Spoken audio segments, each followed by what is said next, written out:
All right, welcome back to This Week in Niche Pursuits News. My name is Jared Bauman, and we've got a couple of very interesting stories today. Number one, first and foremost, I think the big one we'll be getting to is that Google search ranking increases that we saw during August core update are disappearing. They're being wiped out, at least for certain websites. We've talked a lot about the helpful content update sites that did see recovery. Well, we've now got a story that is not quite as positive. We're also talking about September must be open letter month because we've got another open letter to Google. This one, though, is from a former Niche Pursuits podcast guest. We'll talk through that open letter that he sent and published and get some opinions on that. Got a couple other news items we'll jump to. We've definitely got some side hustles, and I have to say that my side hustle today is going to be completely overshadowed by our guest host. And of course, we'll get to some weird niches. But speaking of that guest host, Morgan Overholt is back. Morgan, welcome. Yay. Good to be back, as always. Good to have you. Good to have you. We got like you said, kind of an SEO heavy sort of podcast in terms of the news items that lined up today. And I know you swear you're like a non-SEO. I would argue maybe a little differently, but it'll be fun to have your opinions and your takes on it, because as someone who's perhaps a self-described non-SEO, you certainly have a lot of opinions about Google. I'm basically window shopping SEO. That's what I'm doing. I'm a invested observer of sorts. SEO hasn't been looking too good in the window these days. I'll tell you that much. You picked the wrong time to window shop, but I digress. I'm looking forward to hearing about your side hustle. We got it booted up here, and it's quite an astonishing little reveal you have for us. But we'll get to that in a little bit. First and foremost, the big story here is, like I said, spinning out of the August core update. And that is that, I mean, it's hard to really get around it. The news is that a lot of sites are seeing reversals on the core update ranking increases. So the storyline here by Barry Schwartz is Google search ranking increases during the core update wiped out post-update. So a lot of volatility has been going on in the SERPs for quite a while now, certainly the last couple of weeks. The core update ended on September 3rd. We're recording here last week of September. And so it's been several weeks. You would have expected, if you look back in time, that historically volatility from the update should have probably settled down by now. Barry reports that there's been a lot of changes happening on specifically September 6th, September 10th, September 14th, and September 18th. However, here's the tough part. A lot of that volatility has led to a lot of the sites that increased in the core update to drop, and a lot of the sites that dropped in the core update to go back and increase again. And so we're almost getting like a flattening of the algorithm effect. Of course, we take a real focus on the HCU and the effects on those HCU sites. And here's a tweet by Brandon Saltamacchia from Retro Dodo showing a decrease here and saying helpful to not helpful to helpful to not helpful, all in the space of the year. This is so confusing, and Google really need to sort this out because there isn't a lot independent sites left anymore. And I know many of us won't be able to sustain another major hit. Do you ever get stuck in your business and wish you had someone you could turn to for solutions? Well, I think you should consider joining the Niche Pursuits community. You'll get weekly calls with experts on growing a successful online business, and you'll also get assigned a small mastermind group where you can solve your business problems as well as share your wins. For a limited time, I'll let you try out the Niche Pursuits community for just $1. Go ahead and use coupon code PODCAST at checkout in order to get your first month for just $1. Again, that's coupon code PODCAST. Go to community.nichepursuits.com today and see what it's all about. And maybe I'll see you on our call next week. Thanks a lot. Glenn Gay report on this as well. I know Marie Haynes has been talking about this. I've got a couple quotes from them. But I mean, Morgan, you've been on a couple times as we've talked about this August core update and then the subsequent effects on the HCU hit sites. Not great news, I guess, out of the gate. Yeah, that's the first thing I want to say. A heartfelt, just my heart goes out to everybody who was really hoping and had, put all of that hope and prayer into like this update that things would change. And, we talked about all year that, maybe give it a year, kind of like Panting Penguin, and we'd start to kind of see things reverse. Now, it is important to note that these are not like full reversals, at least from what I've seen. Like most of the examples that we've looked at, it's a slight reversal. Yep. So we're still up versus where we were like in July for the most part. Again, there's like, outliers and all this stuff, but most of it's kind of like a bit of a dip up, back up to March levels, and then like a dip back down. They more or less lost about a third of what they gained, and it's not looking like it's tracking very well either. It's a good point because, that article headline was a little sensationalized, at least from the screenshots I've seen, right? To your point, the reversals that have happened have been minuscule and compared to the gains. And then in the grand scheme of things, very minuscule when you look at like the large scope of where sites used to be. It still hurts and it's still the wrong direction. And I think we've always talked about the sentiment behind the helpful content update and what it's done to site owners. It's destroyed their hope. I think that's, obviously, it's destroyed the rankings for many and it's destroyed revenue for many, but it's also, since there haven't been any signs of recovery, it's kind of destroyed hope. We got those signs of recovery. We got that hope back, at least for a lot of people. And now this almost immediate, right, couple weeks later, reversal of sorts is kind of killing that hope a bit. I think that's maybe where the sensationalized headlines come from, or maybe there's some screenshots or examples that we're not seeing at this point. To your point, I got Retro Dodo up here in an Ahrefs chart. If you're listening online, we'll walk you through it. If you're watching, this is the 2-year look, but let me zoom in on the 6-month look. We're looking at organic traffic. And, to your point, Morgan, started at early August at 36,000 organic traffic per month, jumped by September 11th to 100,000, so a 3x increase. And now Ahrefs is showing it drop back down to 81,000. So that'd be a 20% drop off the high. Could still be dropping though. We know Ahrefs reports a little bit in arrears on this. Still up though on the 3,000 or so that it started with. One more to share with you here because I think you brought up a really good point about the reversals. I'll pull up HouseFresh as well. I mean, you can't talk HCU without talking these two brands, right? It's like beating a dead horse. HouseFresh, that's Retro Dodo. Shoot. Okay, here we go. HouseFresh. HouseFresh had the dramatic increase. So again, we're looking at the 2-year graph here, and they dropped in March. They dropped in the HCU. Well, they arguably dropped the HCU around then, the core updates around then, and then dropped in the March update precipitously. Rebounded almost right back to where they were in the March update. And then if I zoom into just the last 6 months, they started around 1,800 organic before the core update, went up to about 36,000 in that September 11th timeframe, and now we're down to 31,000. Mm-hmm. And so there are drops, but they're not substantial, at least not in these examples and a couple of the other screenshots we're seeing online. Yeah, depending on where this goes. I mean, as of the time of this recording, so time will tell. Bingo. But it could age quickly. Yeah. And honestly, Jared, it makes me nervous. I feel like you're jinxing it right now. So let's go find on a thing of wood to go knock on real quick. My desk. Right. There you go. Yeah. There you go. But it's like you said, it's kind of a reversal of emotion as well, and a reversal of hope. But I can't speak for everybody. I know that there are definitely a lot of people who were devastated, like I was back in September or March, whichever one hit you originally in the HCU. I would say a good portion of that crowd, kind of like me, were like, whatever, give up.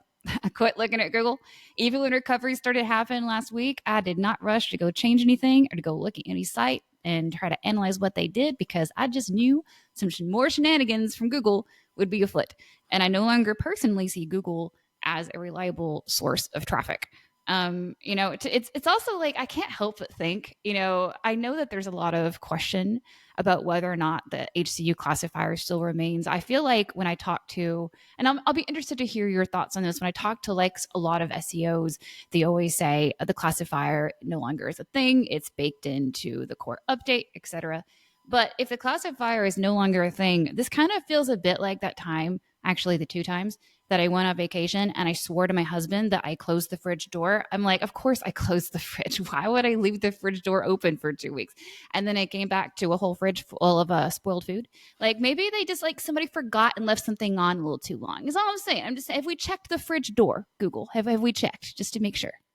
I think they've checked, but I think that to some degree the fridge door is behind a labyrinth of a maze of algorithms upon algorithms upon algorithms to some degree. That, and actually to your point, I wanted to highlight a couple quotes from Glenn Gabe and Marie Haynes that kind of play into what you're talking about, which is, and I did amalgamate them all together, so I should have kept them separate so that Glenn and Marie could have both gotten their individual credit. But they were basically talking about this concept of perhaps what's happening right now being a decoupling of multiple algorithms, right? When you launch a core update, you have these algorithms, plural, working and updating in synchronicity. And so, Glenn Gabe, I initially read something from him. He's highlighting that algorithm decoupling could be why some of this is dropping back. Marie Haynes, I believe, was the one who talked about how these could be as a result of user engagement signals. So again, not to overwalk down the road, but like, hey, the sites surge a bit. They regain rankings. They're now ranking top 1, 2, or 3 for some articles they didn't used to be, but now user engagement signals have started to feed those articles and recorrected perhaps some of their rankings. Some of that doesn't add up though, because then why would every single site that went up be dropping roughly the same like that? So every site has the same user engagement so there's a lot going on there. There's a lot of stuff coming out that kind of makes sense, but then you could kind of play devil's advocate on, right? You're right. I mean, the pattern is there. Like, even on my site, I didn't gain as much as House Fresh or quite as much as Retro Dodo. But again, I'm back up to my March levels. And I'm talking about my freelancer site, morganoverholt.com, the old one. I'm relaunching it under a different name. But the old one, it's still there. I'm also probably down 30%, almost exactly to where from what I had previously gained. So yeah, it's suspicious to me. Like, if there's not some sort of classifier or something that's sort of just like, putting all those sites in one bucket and then hitting them the same, like you said, what would the odds be of the metrics being the exact same, of the click data being the exact same, the level of quote helpful content being the exact same across all those sites? Like, my site looks nothing like House Fresh looks nothing like Retro Dodo. I'm just saying.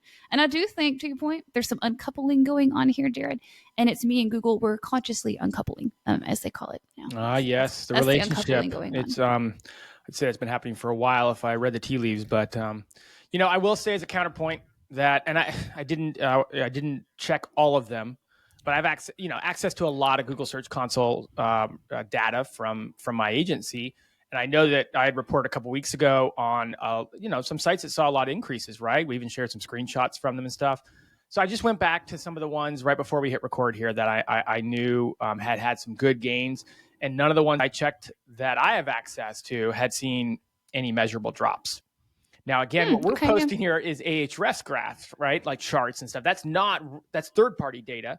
And so I was looking at Google Search Console, which is real actual data. Didn't see any drops. I didn't have time to check all of them, so it's not a statistically significant result. But it definitely appears like some sites are perhaps giving up some of their gains, but some are definitely not. I think to your point, I think to our point, we would just like to see an arc of improvement for site owners that have good sites and have made that investment. And hopefully this is something where the good sites will just continue to see long-term gain. And we're zeroing in on the short term. We're zeroing in on a week or two in September. Hopefully when we take a step back, some of these sites that are putting all their effort in and they're actually putting their A game forward, we know there's volatility. We know that when it comes to search and rankings, no matter for a site that's growing, exponentially, there's going to be little ups and downs along the way. So hopefully that's what it is, right? Like, we can just hope, like you said, who knows? That could be different by the time this podcast comes out though. It's got to be a long game. It just has to be. Like, honestly, if there is one silver lining for me personally, it's that I feel like I have grown by leaps and bounds through this entire thing. Like, I didn't even think about SEO really, like before the HCU hit and basically destroyed my website. Then I became obsessed over it. I mean, I quit going to the gym. I quit eating right. Every waking moment, I was just sitting in front of my computer trying to recover my website, analyzing, poring over the data, listening to podcasts, trying to buy as many audits as I could buy, and to no avail. This time I was like, yeah, whatever, not paying attention to it. And so, because now I realize, hey, look, it's about a couple things. It's focusing on the long game, not the short game, and chasing these dang algorithms, right? But also it's kind of like accepting that, again, like I said earlier, diversification is key. Google might not be that end all be all that I sort of feel like we've sort of hailed it as for the past several years of being this steady state of traffic or the steady source of traffic. Honestly, the social media, it's hilarious. I feel like traditionally has been that traffic source that people say, oh, the algorithms, oh, it's unpredictable, whatever. But social media for me has gotten me through all of this. So just anyway, your weekly reminder, diversification, long game, people. Yeah. Always diversify. And the counterpoint. I work with so many websites whose owners don't even know what the word HCU means. This doesn't even come up. Because they are in an industry where none of this happened. As a matter of fact, they saw gains from that. They went up They were plumbers doing plumbing. I'm using that example tongue in cheek because Google used it ironically, but plumbers saw gains in the HCU. They went up. Local businesses went up. SaaS went up. Ecom went up. And these people don't even know what the HCU is. So SEO still works vibrantly in some industries. It's just this little when we find ourselves talking a lot about this kind of content game, diversification has been put in the forefront. And we both shared examples you shared about, one of your websites that you've gotten completely back in terms of revenue to where it was prior. I shared a week or two ago on the podcast about getting a website that was destroyed by the HCU, revenue-wise back to where it was from other traffic sources. So it's totally possible. Takes some work. It's a bummer. It's a tough lesson to learn, but at the same time, that's what life is kind of full of. Mm-hmm. Recoveries are possible, just not the way that you perhaps would have traditionally defined them. Yeah. Recoveries in revenue, recoveries in traffic, but maybe from other sources. Well, we're sticking with Google here, and we've got an open letter. We talked about an open letter. I don't know, was it last week or was it when you were here? Last week we had Brooks on. It must have been, I can't remember. There's one every week. I was going to say, it's open letter month here. It's open letter month here. This is by Cyrus Shepard. He was a guest on the podcast probably a year and a half ago. He's been pretty vocal about Google's ups, Google's downs. I mean, he's even been a Google quality rater for a period of time. And he posted this a couple of days ago on LinkedIn. I'm just going to read it. It's not that long, so bear with me. Rather than trying to summarize something that's not that long, I'll just read it out loud. An open letter to the folks in Google search. Listen, I know you receive a lot of criticism. No matter who you rank on top, folks are likely to complain. I also know you're fighting an army of spammers and over-optimized content that threaten the quality of search results. I get it. But let's also recognize that consistently ranking a site number one will lead to commercial spam on that site and worsening results. Whether it's Reddit or Forbes, those are two hot ticket items right now in the conversation. Whether it's Reddit or Forbes, folks will see easy money, and now you're fighting another moving target. Do we think Forbes should rank number one for best crypto exchange alongside best CBD gummies, along with best headphones and thousands of other best keywords? Does the brand, quote unquote, of Forbes equate to product expertise? When we look at these pages, we don't see the evidence of personal experience or expertise that you demand of smaller publishers. There's very little evidence that they've actually used many of these products. For being honest, these results seem worse than the, quote, unhelpful content you fought to reduce. What gives? When we see Forbes and Reddit over and over again, it doesn't feel like Google is searching anymore, but instead you gave up to serve the McDonald's of search results with 2 to 3 items on the menu. Here's what we'd love to see instead. So this is what Cyrus is proposing. And, I'd say if anybody has a voice there, he's one of the ones. Increase site diversity. So we see different sites with more focused expertise. Number 2, apply the same content standards of, quote, helpful content to big and small sites alike. You know the standards that I'm talking about. And number 3, reduce any punishment of sites with small brand footprints. I understand your intentions here, but not every well-researched site has a real-world presence. And turn down this signal for big brands as it encourages bad behavior. We talked about that last week, about do you really have a go-to resource for toasters? Finally, in conclusion, I've seen what you were doing with helpful content. I applaud much of it. I think you could improve Google search if you applied these principles more broadly while relying less on the brand, which has become less reliable over time. And he's got some screenshots to boot. So I guess it was a little longer than I've previously anticipated, but I still think it's a good read. It kind of summarizes 2024. I read it like 3 times, and it was before I found out that we're going to cover it on the podcast.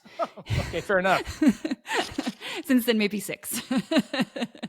I might have been able to do it from memory. But instead of binging Netflix, this was your evening routine. It was cathartic. I mean, it's everything that I feel, everything that I think a lot of people are thinking. I mean, now to play devil's advocate, first of all, poor McDonald's. A little harsh for McDonald's, I'd say. But hey. It's a badge. It's like Kleenex. It's like a badge of honor. All right. But yeah, I will pose this question if I were to play devil's advocate, just to let's have a thought, right? Let's throw something interesting into the conversation. If not Forbes, that's allowed to rank for spam, then who, right? What is your preferred source of spam? That's my only question, and I think perhaps that might be the question that Google too is grappling with right now, right? So yeah. Well, we're going to talk about this in a second. Our third story of the day is regarding parasite SEO, right? And that whole topic, and about how Google said, hey, we're going to destroy it all. And then the date came and passed, and it was like, oh, you haven't destroyed it. And it was kind of coming out of late, like, yeah, we don't really know how to destroy it algorithmically. And going back to what Cyrus said, he's like, hey, well, let me go back even further. Google has told us with EEAT, which was introduced to us almost 2 years ago, EAT even further back than that, hey, we can evaluate for expertise. We can evaluate for these certain components, experience. These are things we're looking for and our algorithm is tuned for. And so my argument to you is, what should rank above the spam that Forbes is doing, other things? Well, stuff with experience and stuff with expertise. And if you can figure that out, if you're telling us that you can figure that out, then why are we seeing Forbes ranking for best CBD gummies when they don't have anyone who's really actually used that? There is someone who has, and maybe Google just actually can't figure it out. Yeah, I mean, that's the question, right? Is it that they don't know how to, or they don't want to as well? That's my thing, right? So, okay, going back to the question I said, right, and to the point that you made, like, is Forbes really the go-to source for these spammy type articles? At the end of the day, there's probably way more spammy queries for things like best CBD gummies, or I forget what the other example was. Any of these spammy queries that we basically see, there probably is some sort of reputable source for some of them that takes the spam way down. But for the most part, they are probably way more overloaded with a lot of other parasite SEOs from even less reputable sources than Forbes. I am not arguing for the state of this SERP. I think that they could be doing way better. I think, honestly, personally, I think Google knows how to do way better and they are not doing it. For instance, they said they can't do it. No, not can't. I don't think that was the word. I said that they don't plan to do it algorithmically at anytime soon, we'll say, but they could. We know that they can do things algorithmically. The problem is that they're just more casual about doing it to small publishers than big guys who can maybe, sue their pants off or complain. Like, I don't have the ability to go up against Google as a small independent publisher myself. Now, Forbes, I think they got a reason to be afraid. Well, I actually think the Forbes to McDonald's analogy is really, really good. And whether good or bad, like, I don't think there's really anyone, certainly not many, who go to McDonald's saying like, oh yeah, man, I go here because it's the best hamburger I've ever had in my life.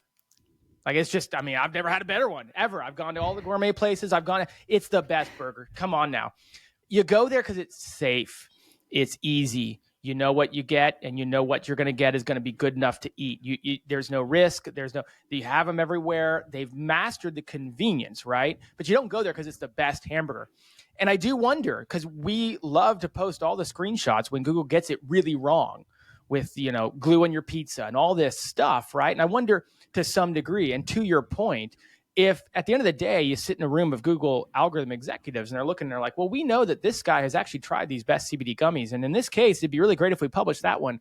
But what we really don't want to have is a PR nightmare every time we publish somebody who is not safe and we're not sure about, and we get it wrong. And so it's safer to just trust 250, 300 big brands.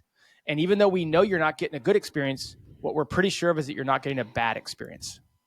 Yep. And I kind of think it's what's going on here, and unfortunately, there could also be, we're blaming the Google algorithm for this. And I do think there's probably some, obviously manual, or not manual, but obviously preference as far as Google is concerned to sites like Forbes, to sites like Reddit. We've seen enough data to pretty much say that's safe now. But it is also possible that, again, kind of playing devil's advocate here. I hate playing devil's advocate for Google, but like, there also could be a bit of trust going on at play here as well. Like you said, it is not only a safe brand in the eyes of Google, but it's also a safe brand in the eyes of the public. Like, I was trying to, in one of those conversations that, like, your hairdresser tries to start up, because you're just going to be in the chair for several hours getting your hair did, and they're like, oh, what do you do for? Oh, right. That's just 20 me. minutes in and out. So jealous. But the hairdresser's like, what do you do for a living? Right. And you're trying to explain like what you do for a living or whatever, and you kind of get into it. And I was kind of talking a little bit about Google and stuff, and she was like, yeah, but I always just kind of click on like things like Forbes because I know I can trust the site. And I'm like, oh, dagger. And I'm like, but can you really? Because the average Joe does not really understand what's going on, so I think there also could be some of that at play. Like, I'm just saying. Yeah, we've talked long on this podcast, but this little world we live in is really so small, right? And like, when you look at what the general public and how they will use a Google, will use a search engine, will even trust information on the internet, like, and you start to think about the larger entity of Google, like, I hate to say it makes sense because it doesn't. It does, but you start to see why different choices are made. And again, to put full disclosure on it, we're just spitballing here. We're responding to an open letter. We're talking about why can't we get the Forbes of the world to rank for the topics the Forbes of the world should rank for, the topics that they've earned trust in and that they are reputable for, and then just let other sites rank for what they're reputable for. It's a tough one. I agree 100%. It's a tough one, but hey, they're the team with the best engineers in the world. So, I'm going to hold it to them to figure it out, not me. And by the way, I didn't say this. I skipped to the bad part, but like, good job on the letter. I mean, Cyrus, this is like beautiful. Like, chef's kiss on this. Like everything that you said, asking for more diversity. I've said the exact same thing to Google in my form feedback. Holding people to the same standard. I mean, gosh, you've got to see these sites being held to the same standard as everybody else. And reducing the punishment on these small publishers. Again, have we left the fridge door open? Have we forgotten and not taken that classifier off? Because it definitely still feels like, at least to me, and I would say to a lot of other small businesses, that Google's foot is still firmly on our heads. Well, it's probably a good time to wrap it up with this topic of parasite SEO. This is kind of a sub, right? We're talking about this world we live in, this Google world we live in. Is no one really gets into the SEO side of things except for, several tens of thousands of us. But even inside of that world is this topic of site reputation abuse or parasite SEO, depending on your preference of what you want to call it. A lot of people call it parasite SEO, and it's kind of taking advantage of a large domain and piggybacking off of its domain strength to suit your purposes as a third party. And recently, so this article was published today at time of recording, and so Wednesday, Google has updated its spam policies documentation. Why the change? Google wrote, quote, "We review and refresh our documentation periodically. This update is part of that process." Wah, wah. What is new? The big change is that Google added a new section to the site reputation abuse policy. And again, quick recap, May 2024, we were supposed to see sites that are letting their domains be abused, i.e. allowing third-party parasite SEO. We were supposed to see them penalized. That came, that went, nothing happened. We did start seeing some manual actions getting distributed from May onwards. And then during the interview with Danny Sullivan, I believe that was where it was, he said, yeah, we don't really actually have an algorithmic solution. I don't want to misquote, but basically not going to be solved algorithmically for a while, to your point. And so here is what was added to the new section in their spam policy documentation. Quote, "Close oversight or involvement is when," and so again, they're defining something. They're defining close oversight or involvement. So they're adding the description to this term. Close oversight or involvement is when the first party hosting site is directly producing or generating unique content. For example, via staff directly employed by the first party or freelancers working for staff for the first party site. And they go on. It is not working with third-party services, such as, quote, white label or, quote, turnkey, that focus on redistributing content with the primary purpose of manipulating search rankings. So, some clarifying statements. I like that at the bottom, Barry wrote, "Why we care." Perhaps this gives us something to at least move into discussion on. Some believe that when Google makes updates to its search policies, penalties or new algorithmic actions or manual actions may soon follow. This may or may not be the case. Basically, I think that, they're trying to further identify and clarify what they mean when it comes to stuff they're not able to adjudicate on algorithmically. Hang on, Google, let me fix this for you, because I think what you meant to say at the end was as it pertains to small publishers only. There, I fixed it. That's what you meant to say, right? I mean, this doesn't move anything for me. I don't know. To be honest with you, the Google documentation is about the most obtuse document that I've ever read in my entire life. And I've just stopped living by it. I think that it's more meant to, it's basically like the HR covering their own butts of the documentation world, rather than anything that at least publishers like me should read into it.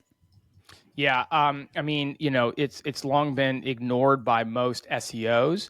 But at the same time, a lot of people have asked that Google does a better job of telling us, hey, what do you actually want in the SERPs? Like, what do you want us to prepare and publish? That's been asked for. We've kind of featured that story on the news. Of course, the more you share, the more people can take advantage of. Perhaps why we've even gotten here to this day where there's this reputation abuse happening. It's part of the bigger conversation. It's part of what makes Forbes not a great result, right? Like, it's part of what allows Forbes to be a bad result when they have this reputation going for them. And so it's all kind of tied back to, like, if your site is getting hurt by the helpful content update, because Reddit is now showing up higher, because Forbes is now showing up higher, because they're trusted more. And yet the very people that you used to be in competition with as a small publisher are now just showing up in Forbes, albeit through a third-party source, and it's not getting taken care of. It's almost like the backdoor way for a lot of these small publishers. But at the same time, feels like if they ever get it right, you're going to be even doubly punished. It's an interesting conundrum for Google to solve. It doesn't, Spencer and I have long gone on about how would they possibly actually solve it. We kind of brainstormed about it, but it's interesting to see them updating it because, I think maybe that's the thing I would zero in on is typically in a world where Google doesn't want something to be brought up, they try to make it go away, but yet it keeps coming up of late. Danny quoted and talked about it.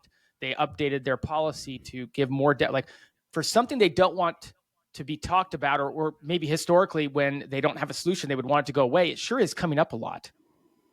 That is true, and there also could be a force at play here that I don't acknowledge quite enough, just because I really think as a whole, there needs to be more responsibility from all stakeholders involved, right? From the liaison to the search team, to the programmers, to the management, et cetera, to the C-suite, right? But there could be a gap here between the people who are trying desperately to communicate, and then an entirely different team who's doing something totally different, almost detached. It's a really big company, so I could totally see that. Maybe that's why there's never really quite that alignment. It seems not only in the results that these sorts of things are producing, or the lack thereof, in this case. And like you said, drawing attention to things that maybe the search team doesn't really want to be drawn attention to. So I do kind of wonder if like this head really like understands what this head is doing. I will tell you. Oh, I brought a prop actually. Hang on. Oh my goodness! Show and tell has started. I will tell you when I was last at the company for my small publisher conference, wearing my Google hat, guys, with my website, by the way, embroidered on the back. Boy, that's fancy. That's a nicer gift than I've ever gotten. That was back when they still thought I was helpful. But, I will say during my many visits to multiple Google headquarters, like that was one thing that they did used to push on us a lot, or try to remind us of, is how detached the different departments were, right? They tried to be very like Switzerland about the whole thing. They're like, yeah, we didn't really talk to them. We didn't really talk to them. Now, I don't know whether or not that's sort of, just kind of trying to cover themselves, or whether or not there's some truth to that, probably somewhere in between. So for what it's worth. Yeah, it's tough because we had this open letter where you and I were very vehement about, hey, there is a solution here. Like, actually reward experience, expertise. Yay, you're right, Cyrus. On this side of the coin, it's like, yeah, there's got to be a solution, but I'm not smart enough to even begin to figure it out here. So. Hey everyone, Spencer here, founder of Niche Pursuits. Are you adding a new internal link pointing to each article you publish? You should be. Ever find it time-consuming and a bit overwhelming? Remembering what content you publish and deciding which anchor text to use can be a real headache. What if there was a better way? Well, that's exactly why I created Link Whisper. Simply click Add Inbound Internal Links, and Link Whisper will scan your site in seconds and suggest the most relevant links with appropriate anchor text for your new article. Now simply check the box next to the internal links you want to add, and Link Whisper will add these links for you. No need to go into each article, edit, and add the link. It's already done.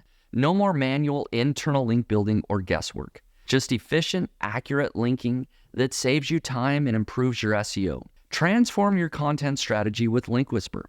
Start linking smarter, not harder. Use the coupon code PODCAST for $15 off. Head over to linkwhisper.com and use coupon code PODCAST to get $15 off. The news.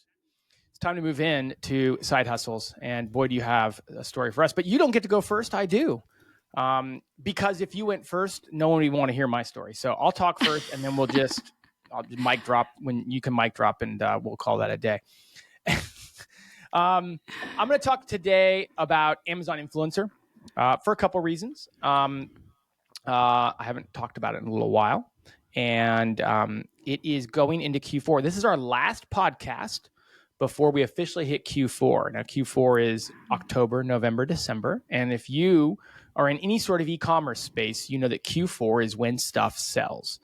The data always changes every year on how much as a percent moves in Q4, but it's always much higher than the other individual quarters. Now, I shared this with my newsletter on Weekend Growth last weekend, and Amazon's sales this year are up 10.5% over last year. Now, that might not sound like much, but when you are the largest e-com store in the world, to be up 10.5% in 1 year is ridiculous. That's insane, the growth. I wanted to kind of juxtapose what I'm doing right now with the Amazon influencer and maybe offer a little bit of perspective. So if you look back, and I pulled up some of the transcripts from last year in September of Spencer and I talking about the Amazon influencer program, and we were very negative on it because August and September, we had gotten some really bad results. I started in May, so my first results were June. They were great. July, wonderful. August, dropped a bit from July, and then September was even worse. Well, you want to know what? That's exactly what's happening this year in 2024. After July, August results not as good, and September's results are trending even a little bit lower. And so last year what happened is I got pretty bummed out about it. I mean, I wasn't like crying myself to sleep or anything, but I lost motivation to make as many videos. I was like, I don't know if this is even going well. I even was quoted in one of the podcasts as saying like, I'm just going to wait it out and see how Q4 is before I really go hard on this again. And then Q4 went nuts. I was having $300-$400 days. I think Spencer had over a $500 day. And we were like, oh man, this was amazing. I wish I'd made more videos now back in August and September. So I made 17 videos this morning. I will have made over 100 videos in the month of September. I'm not happy about it because the results, the earnings are down. Not down terribly. I should come in for September just under $3,000. My peaks earlier in the year were 4,000 or so, but it is down a bit. But I'm humble brag. Only 3,000. Still good. But I got a lot of videos now at this point. But that article from Amazon about Amazon's earnings, coupled with reminding myself how I felt last year and then how the end of the year went, I'm really trying to stay I'm trying to stay focused on producing videos, even though I feel the same as I felt last year at this time. Oh, that's hilarious.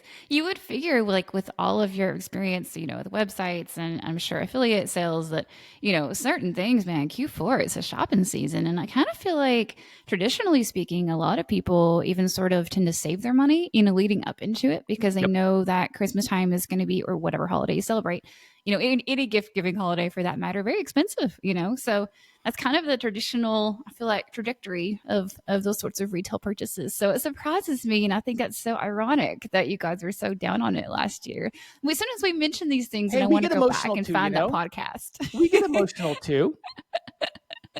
If only the same would happen for Google. I would love to be like, remember how stupid I was on that other podcast last year. Yeah, we were able to look back on it positively now. No, it's true. Last year I told the story consistently about a pair of AirPods that I wanted, and I was like, well, Black Friday's like a month away. I can wait until then. I already had that same thought. I'm like, oh, my wife needs new hiking boots. Well, it's almost October. Like, we're not hiking that much in the winter. I'll just buy them on Black Friday when they're half off. I know this brand that we like does a sale. I'll just buy them on Black Friday. I don't need to buy them today. We do need them, but I can wait a little bit. I wonder how much of that mentally is going on. So, earnings aren't terrible. Don't get the wrong idea. They're still good. They're just not great. And I just wanted to maybe call out and recognize, now that I'm a seasoned veteran, right? This is my second September in the program. Now that I'm a seasoned veteran, if you're in the Amazon influencer and you're feeling a little bit discouraged, maybe listen to Uncle Jared and listen to last year's results, and maybe gather around, children, gather around. Gather around the fireplace here. Maybe dig deep and find it within you to keep going and keep producing that videos. Because I know in November, December, I regretted not making as many videos as I possibly could during this time of year. So. No, that's a really solid reminder, actually. Yeah, I probably need to do the same because, to be frank with you, the Amazon influencer program was almost too easy. I was really hardcore in it for about a month and a half, and then I just started kicking back and collecting checks. So I've not been doing like a whole bunch. You've already kicked your feet up. shockingly reliable. I mean, I'm not making thousands of dollars, but 800, 1,000 a month. I mean, it's like whatever. Yeah, but how many It's videos a do you great have? ROI. Like still like 250 That's what maybe I mean. tops. I 250 mean, videos yeah, and you're it's making, nothing. 4 figures some months. That's just amazing. Yeah, it's wild. But no, it's a Well, good reminder. I need to get to it. let me put it this way. If you don't make videos now, you will have a moment, I'm almost 100% certain, where you regret not doing it around the first week of December. And Yeah, I just for hope sure. for all of our sake that you're co-hosting that week. Well, luckily I do have this on my side. I will say I'm definitely like an early holiday shopper. Like I like to have everything done usually by like Halloween. So hopefully I can use all of that to my benefit this year, buy everything and have it reviewed in time for everybody else who shops late on Black Friday. And I know yes, what you're said doing. it. I know what It's you're late on doing Black on Friday. Cyber Monday. What do they call it? That's what you're going to be just holed up filming all the stuff you got in the mail. Basically. Well, I got a screenshot here to put up, but I don't want to tease it too quickly. Your side hustle, please take us away. Yeah, so I mean, I gotta say, like, I'm a bit like everybody else, I feel like, or half the people that either guest host or have a full hosting gig or a full episode on this podcast. We got so many side hustles, we don't know what our main hustle is anymore, right? I will say this was my main hustle for a very long time, but in recent years, more of a side hustle. Y'all, I hit a really big milestone yesterday, like literally last night, just noticed it. I've crossed the $700,000 earnings threshold on Upwork. For all the for anybody that's unrequited, unfamiliar with this platform, this is a freelancing marketplace. It is actually the largest freelancing marketplace. Its nearest competitors are Fiverr, Freelancer.com, etc. Back when I originally quit my job, I technically rage quit my salaried job back in 2017. Walked in one day, decided I'd had all the fun I could possibly stand, said, bye, I'm out. I had to find a way to make money really quickly. It was my brother-in-law that told me about Upwork.com. I already had some freelancing experience because I've always freelanced on the side since I was literally a teenager. So I was like, hey, that sounds lucrative. I know what I'm doing. I'll just sign up for this platform and figure it out.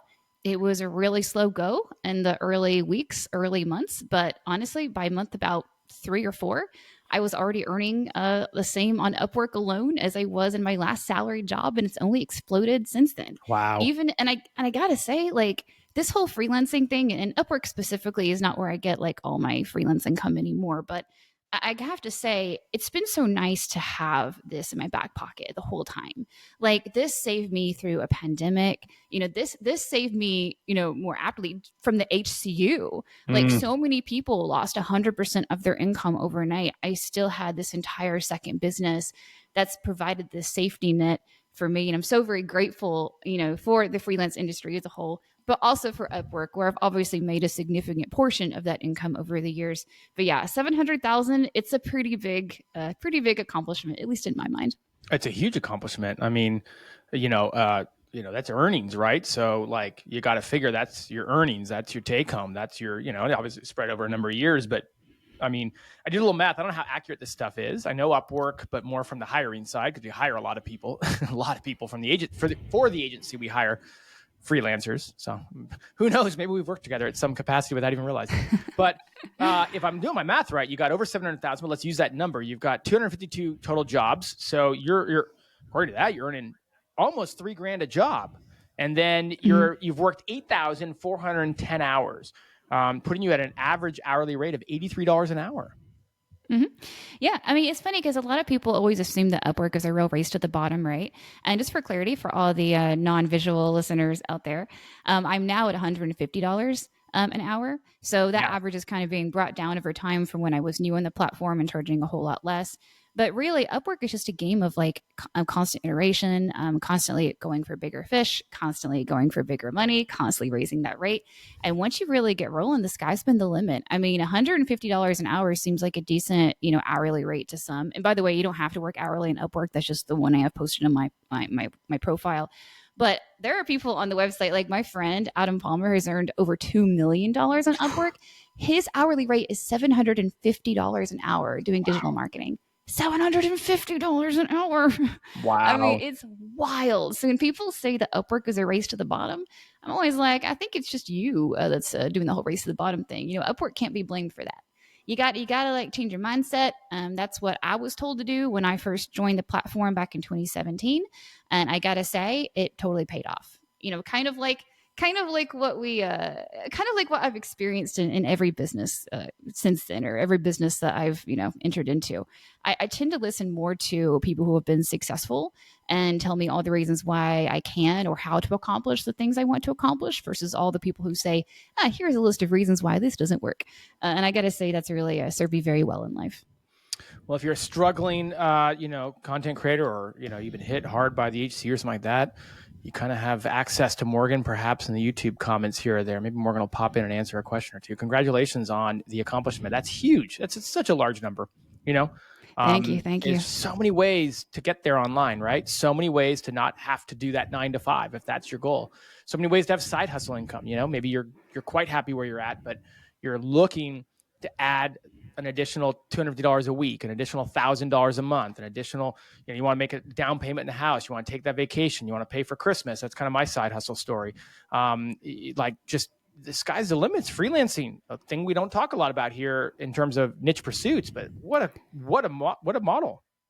Yeah, and also think about this, guys. If you do have a staff right now, like let's say you are a company or a website that's been hit by one of these major updates, and you're worried about laying off staff, you almost intrinsically have an agency right now full of people who can do employable tasks. That you could just sign up for Upwork, start looking for jobs, and all of a sudden start the money flowing again. So I'm just saying, it's definitely a viable option. I know not a lot of people want to go work for clients; they get used to working 100% for themselves. But I will tell you, it's still better than having a regular employer. Even on his worst day. For all you long-term listeners, I'll have the story out right now. I asked many months ago for Morgan to come on and share her story on the Wednesday interview section of the podcast about this freelancing success, and she flat out told me no. Well, I think was that the freelancing? No, I think that was the smokies.com thing that I told you no. I would come on for Upwork. I would come on and talk about freelancing. I need to go back. You can reinvite me. I think I need to come back and find a screenshot. I'm going to go back and find a screenshot there, so I'm vindicated. It might have been. Your memory's better than mine. I'm so nervous. I didn't want to talk about blogging because I figure any gains that I get will just be taken away from me again. So but freelance, I'm feeling more confident. We'll see. Well, don't be surprised if you're listening and we get that interview going live the next couple of months. We'll see. I might have convinced you by now. Congratulations again. That's amazing. What an accomplishment. Glad you got to share that. Hopefully it's some inspiration for some people who are either struggling with Upwork and needed that kick, or people who have written off Upwork or never even heard about it as an opportunity for them to freelance. So, and that's what we try to do here. I mean, we joke about it, but this side hustle section really should just be an inspiration for you. We share these ideas, successful, and by the way, some failures. So you can kind of learn, listen, and hopefully get inspired. Now, often not as inspiring are our weird niches. Sometimes inspiring, sometimes just weird. I have not depressing looked at yours today. I have not looked at yours yet. It's sometimes depressing, and you're like, why didn't I think of that? Yeah, that's true too. Yeah, this first one might be one of those. The one that I'm going to share. This was shared with me. Another one shared by Suzanne. Thank you. I always appreciate it when I get some shared. That's wonderful. But this is one that I've used before, and we might have a theme here today where we're featuring weird niches. I'm just looking at yours that we actually use in the real world.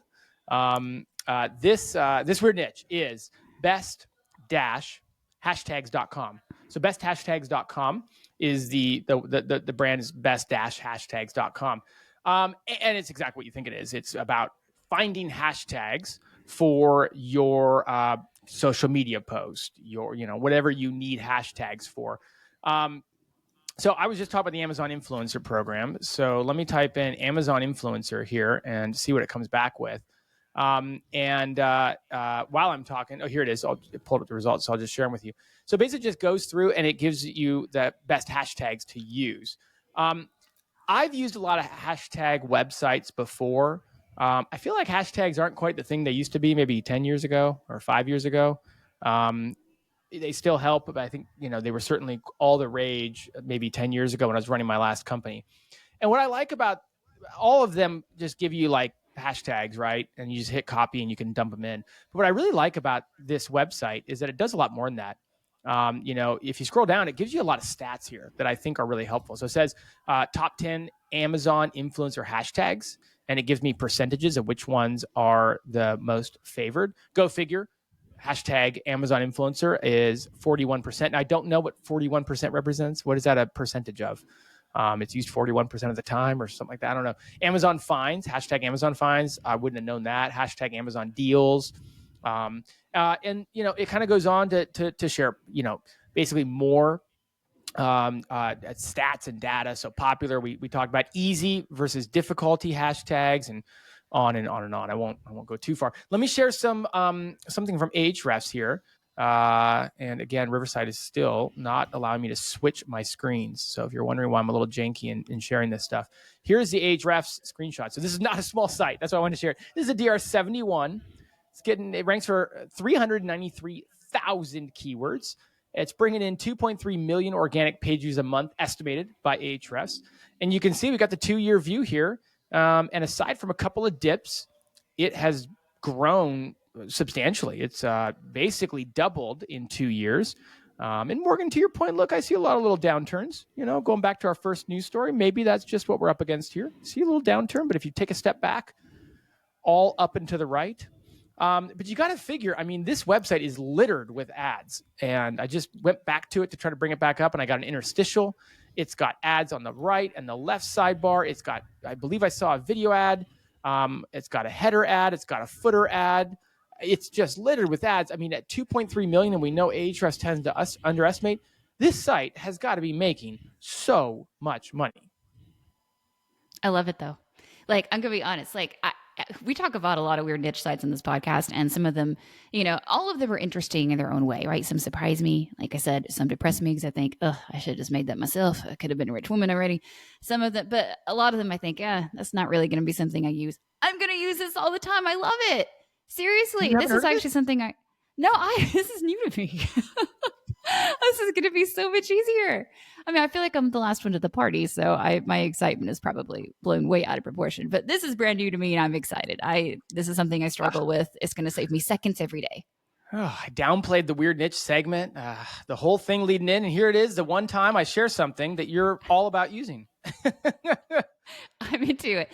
It's even forgivable, those interstitial ads, this is one of those things. And again, I don't want to keep going back to HCU in every single segment, but we are talking a lot about how click data does play a role in that, right? A lot of people say, oh, it's made for ads, right? Made for ads. It means Google doesn't like ads. Obviously, Google doesn't really care about ads. It's whether or not the ads are stopping people from using the website or impacting your other metrics. That's what's happening. And here, this is actually being so, oh my gosh, I hate the word helpful anymore, but it's being helpful that I need to find a new word.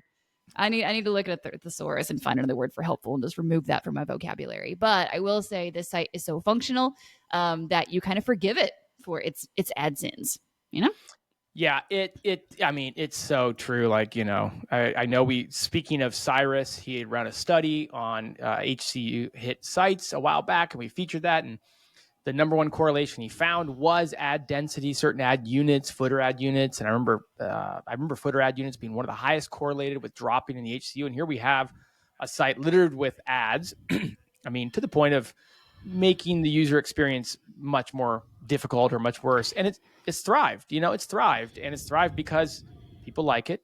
It's helpful and they come back to it. You could also argue, though, just to say that probably the average user on a site like this is looking up hashtags, probably a little bit more tech savvy. So maybe they know how to sort of get around and close those annoying ads and close the interstitial versus for me on, one of my websites where the target demo is 60 plus, I'm not going to be able to get away with interstitials no matter how helpful my content is because my demographic is not going to know how to close that out. Yeah. So that could also sort of be working in their favor here too, just audience alone, but good for them. Given that everyone's going to at least generate a second page, because if you go here, you're going to put a word in to generate a hashtags. You're loading at least 2 pages. Given how they've structured the page, I imagine a lot of people are going to scroll down like I did. Given what I know about ads, their RPMs have to be pretty good. There's so many ad units. Wow. I can't even imagine how much they're making per month. It's got to be absolutely off the charts. Unbelievable. Well done for them. And again, this is one of those that I almost probably could have employed somebody to do this pretty easily. So, but yeah, really good for them. A little bit of jealousy, but a lot of excitement. Yeah. I have yours up, and I mean, 100%. I have used yours many times before in the past. It's almost like a blast from the past, a deja vu. So go ahead and kick it off. I'll pull it up on the screen. So I am curious. Can I start with a question? Mm-hmm. Since you have been a prolific user of this, have you ever actually put this into any of your fancy SEO tools to see what's up before? I have not. No. Okay. It was just one of those ones I always used. And I don't spend as much time on this specific platform anymore, as you know, because I'm terrible at responding to your DMs as quickly. But I think that's part of the reason is because I just haven't been on there as much. I haven't used it as much. Well, I'm kind of going for that theme, right? Like, because sometimes I can't always find some random niche site that like nobody's ever heard of before that's super quirky or obscure. But I'm kind of going for a theme lately of, hey, let's maybe take another look at some of these websites that some of us are using every day or see every single day and have never really thought twice about. This, my friends, is the threadreaderapp.com. And if you have ever spent any time on Twitter in the past few years, you have seen this. This is basically like one of a few different companies who basically offer a way of tagging the company or providing the company with a URL that contains a tweet, whatever, and it creates more or less a web page with that entire tweet. So like, let me more accurately describe this. So like last night, for instance, just as a test, when I announced my big $700,000 milestone on Upwork, I tweeted out a thread on purpose because I knew I was going to cover this. And I kind of piecemealed my announcement in a multitude of tweets. And then I tagged Thread Reader app, and it created more or less an article that put all of those individual threads or all those individual tweets together. Mm-hmm. Now, what's interesting about this is, again, and this is why one of those reasons that I thought, I really want to take another look at this. I can only assume, since I don't have a tool that shows me the prolific amount or the amazing amount of social media traffic this website is getting, because that obviously is its main traffic driver because of the very nature of the app, right? But I wondered, I pondered, could this also be getting like search traffic, organic traffic as well? And I was right. Now, again, this is not going to look like your numbers from the last website at all, but check this out. Just for people searching for this app, and a lot of this is brand traffic, 46,000 keywords and 15,000 a month in just organic alone. And like I said earlier, probably hundreds of thousands, if not millions, coming directly from social, coming directly from Twitter, because I don't think there's a single day that passes that I don't see somebody using this app in the thread section on Twitter. So these guys, and again, littered with ads, like you said on the last one, these guys have got to be making some money. Well, I've got some bad news for you as it relates to their recent stance on this website. Regarding search, by the way, because to your point, I mean, this is a social software, right? Like it's for a social platform, specifically Twitter. So to your point, like it's kind of like, well, any Google traffic is kind of gravy, right? But what's interesting to your point is that they did, as we look at the helpful content update, it's almost like nothing happened. They skyrocketed in that November 2023 core update, continued that rise all the way up until the tremors that we were starting to see in early July of this year. And they did not fare well in this August core update. Google has officially determined that this thread app is unhelpful. I did kind of wonder, because I was looking at some of the historical data, and it's always hard to tell exactly what's going on with this stuff. But it did look like at one point in time, they were actually ranking for individual tweets. But I couldn't find that when I tried to actually dive in. I'm not saying it didn't exist, because I didn't spend like all day trying to figure that out. Oh, you're exactly right. Look at this. Yes. Yeah. Mm-hmm. It looks like that's what they lost. So, and now it's mostly brand traffic. That is very interesting to point out. And we could really nerd out. You said at the beginning that, we're talking about SEO stuff today, and we certainly are, but we could nerd out on this. But that's very interesting that they did tend to lose a lot. What they lost, here's some losing profiles. So, like Harry Littman Twitter, and they used to rank, but again, not high though. That was spot 13, but they did rank for this user. But they also lost a lot of those threads. And that's interesting. You could argue that, why not rank the Twitter source there? But that's an interesting point. Okay. Yeah. They still own some of their brand. And that seems to be what terms. Yep. And that's what it seems to mostly be. Like it looks like Twitter has officially taken its own traffic back in the SERPs. kind of agree with that, to be fair. Kind of agree that, Yeah. we've been arguing that brands should own their own search traffic. So I can't really argue against that. Yeah, that's a fair one, I'd say. Let me see. Okay, let's pull up your thread here. I've got your thread. This is one from last night, right? Oh, there you go. Yeah, it's the one I did last night. Sorry, Yeah, I'm only just as a about 5 test minutes to see late how here. it would look. It's okay.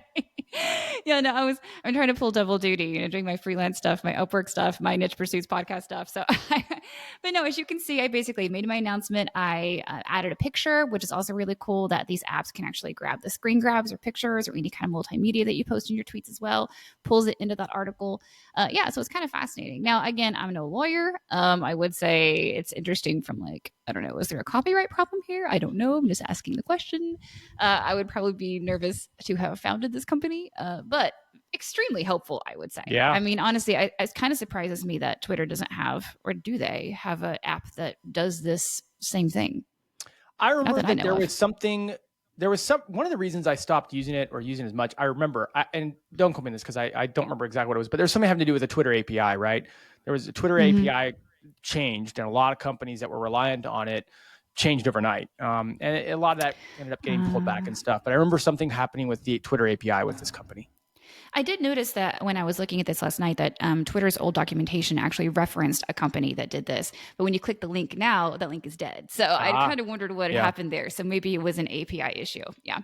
But overall, I would say extremely helpful. But going back to the previous example again, also they have kind of something working against them as well, which I would definitely see bringing that click data down and some of their stats down in the eyes of Google. This is definitely a website where you're just clicking on it one time, reading the article, and then bouncing back to Twitter, right? This isn't going to be something where you're clicking around and seeing different things. So by its very nature, by its very model, a little bit flawed, again, in the eyes of Google. That's just because, whatever. And in my eyes, I think you should totally be able to go to a website one time, stay there, get what you need, and then bounce and not be penalized for it personally. But I don't think that's the way the SEO world works. To your point, I mean, I've been talking on the podcast of late about taking some of my original content, tweaking it a little bit to fit the platform, and then republishing it on Medium, right? And so I'm looking at this and I'm like, oh my gosh, this makes it so easy to literally copy and paste this into Medium.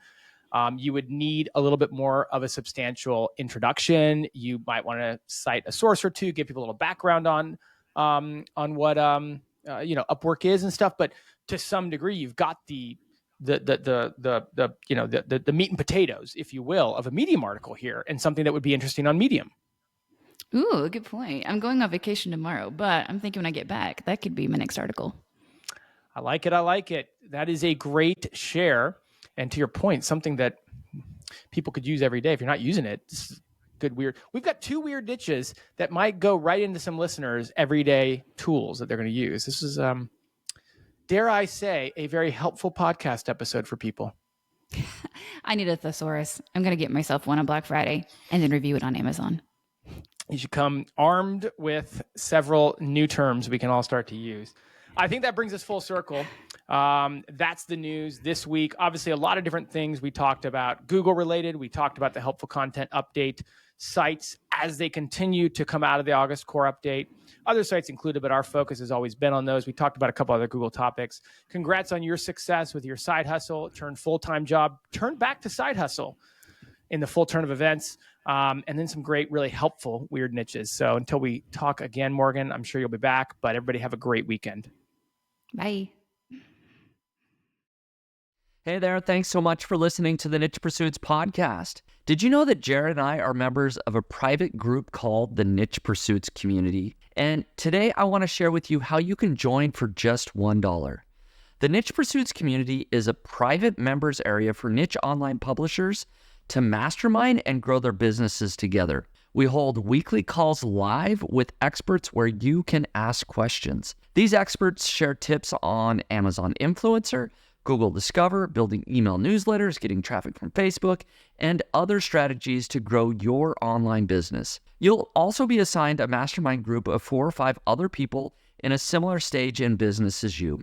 Dive deep into your business issues and get your problems solved. If you use coupon code PODCAST at checkout, you'll get your first month for just $1. Go ahead and give it a try. Come join me, Jared, and lots of other digital entrepreneurs inside my private group at community.nichepursuits.com. And be sure to use coupon code podcast. I'll see you on the inside.